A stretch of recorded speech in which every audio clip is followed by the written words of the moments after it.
Sangam o biang thak me in Zuron dorin na omle Tanu tapa nimbang tian ding hak sain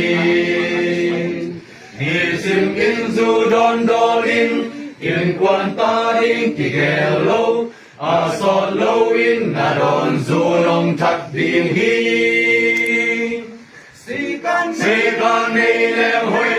Tắc xa đi hồi hi Đòn giang cây lem lăn na si Na hi la hoài hi Khăm thấy hui thấy te Number 4 te Na khăn si đi kia min Sangam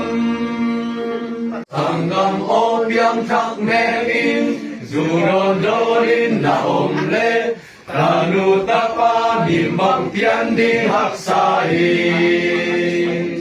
Nisim in Zuron dorin In quan ta ding tigelo Asot lo in Nadawn Zulong thak ding hi Sikan ni lem hui Tắc xa đi hồi hi Đòn giang cây lem lăn na si Na hi la hoài hi Khăm thấy hui thấy te Number 4 te Na khăn si đi kia min Sangam o biang thak me in Zuron dorin na omle Tanu tapa nimbang tian ding hak sain Nisim in Zuron dorin In quan ta ding tigelo Asot lo in Nadawn Zulong thak ding hi Sikan ni lem hui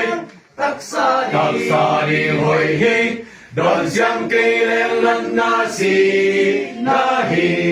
la hoài hi Khăm thấy hui thấy te Number 4 te Na khăn si đi kia min Sangam